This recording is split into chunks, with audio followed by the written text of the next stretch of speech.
Welcome. I'm so excited to bring to you my third video on the twin flame reunion process. The last video I made on the process had a mixture of emotions. Some people were very thankful for it, and some were like, what kind of information are you providing?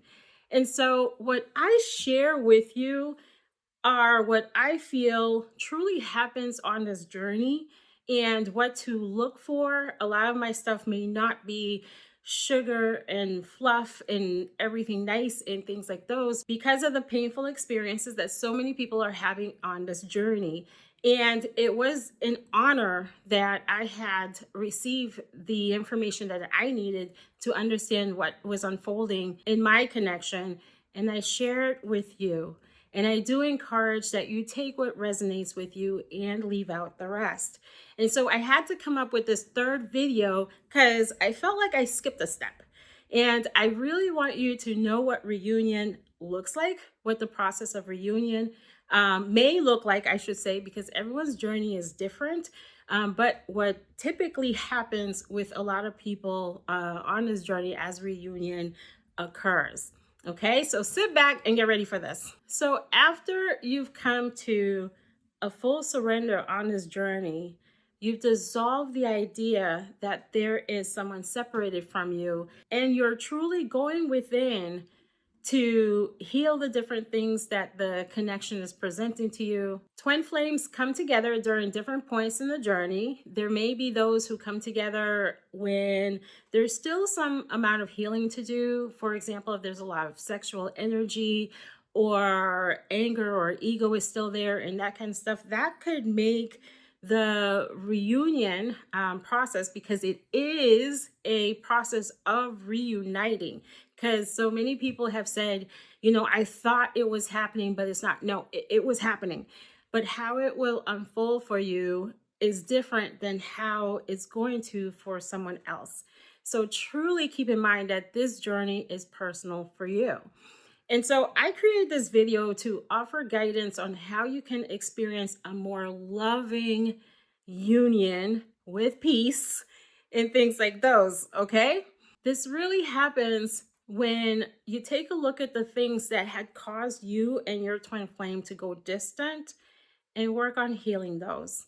I usually recommend starting in this place first because it offers a lot of areas, a lot of ideas of where the connection, like the breakdown of the connection, had happened. And usually what I find is that that very thing happens again and again when the twin flame returns. So start with this, really taking a look at it and determining your role in that, and determining what happened with you, the things that you were going through, the emotions that needed processing, and all of this kind of stuff.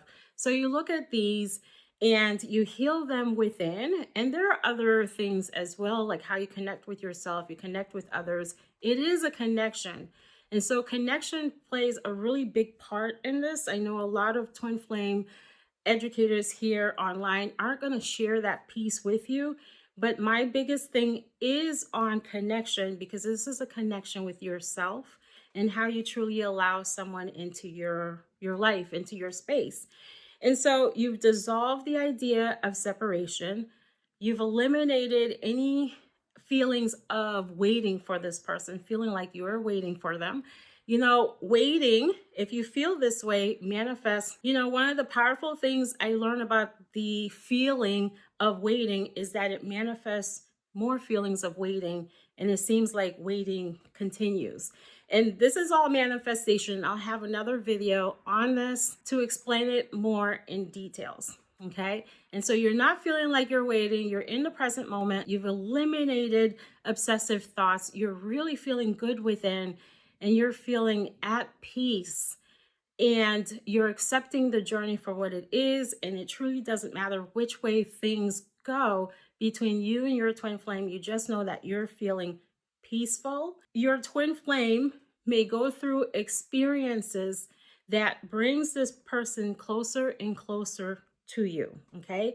Now that your energy is feeling really balanced and you're feeling pretty good, and you're focusing on other things in life, because there's so much more that goes on, right? And again, there's no idea of separation. This clears the energetic path for your twin flame to move closer and closer to you. And like I mentioned, there are experiences that happen. This is why it's really important not to look in the physical at what's going on with your twin flame, whether you work with them or you live with them, they're your next door neighbor or anything like that. As long as you know that you're feeling balanced within, you're dissolving any ideas of separation, you're dissolving fears from within yourself, especially around this connection, because your twin flame does mirror those fears.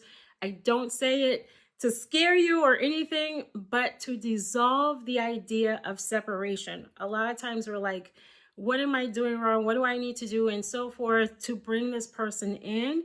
And it truly creates this idea that there's someone else when we do this. And so I'll take a moment to share this with you because my goal is to help you dissolve the idea of separation. Okay.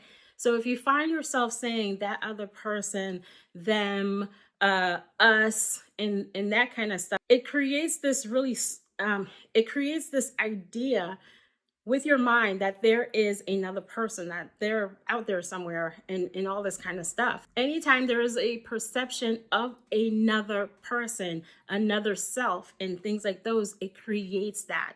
It adds to that. And so you may find that a lot of these terminologies, a lot of stuff will shift in the community. If not, I'm here for it to let you know that even calling your twin flame your other self creates this illusion that there is another. To understand this, it's really important to understand how the mind works. Again, I blame a lot of this on the mind. The mind will try to look for everything to make it seem like there is something separated. The mind lives on fear and it'll search for things to create that fear. It lives in the past, it lives in the future, and all this kind of stuff. Like it stays worrying about things that had happened in the past or what's going to happen in the future and so on. Or what else do I need to do to make reunion possible?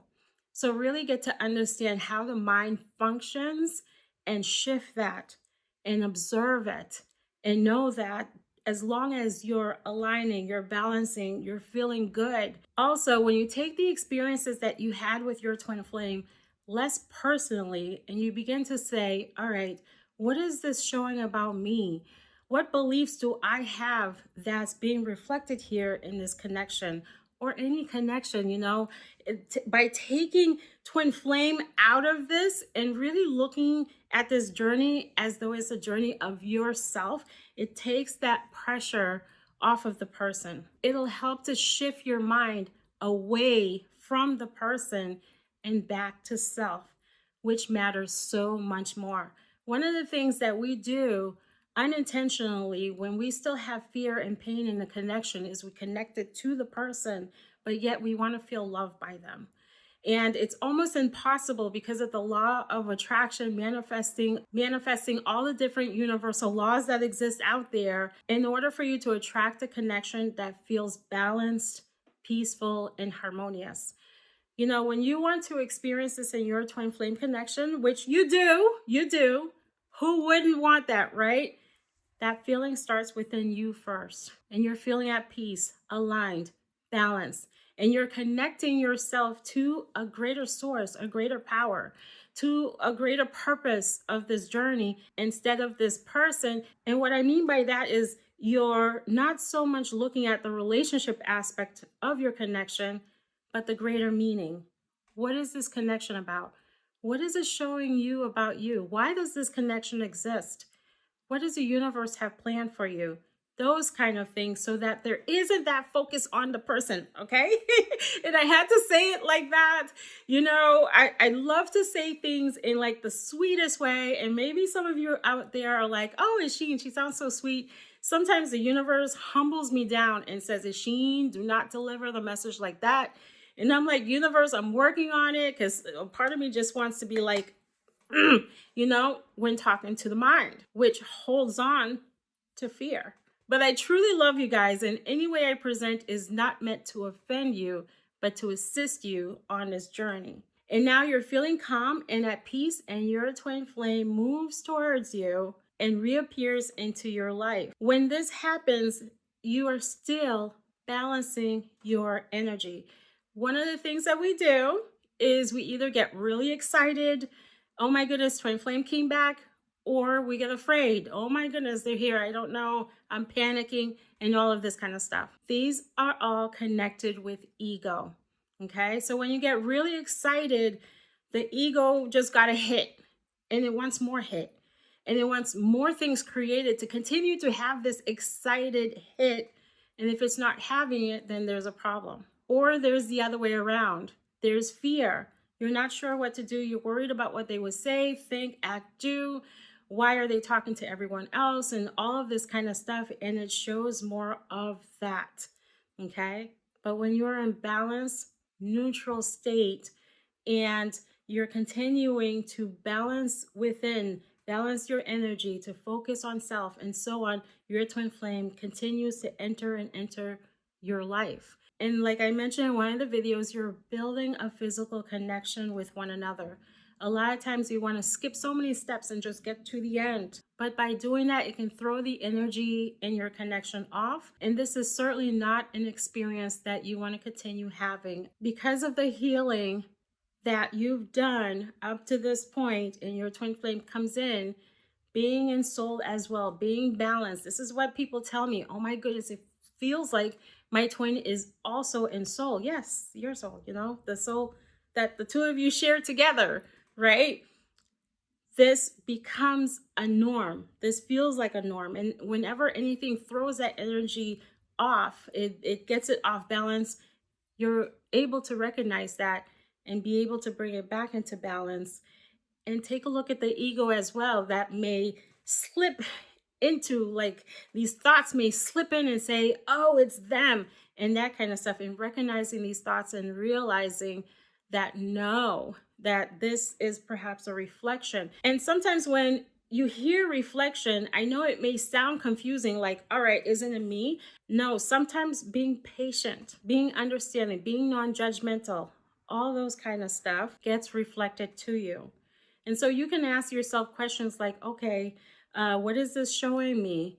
What can I do? Just really asking questions within yourself, or just recognizing perhaps just being more patient in this time is all that you need. Hope you found this video insightful. Please hit a like and subscribe if you haven't. I'll catch you in the next video.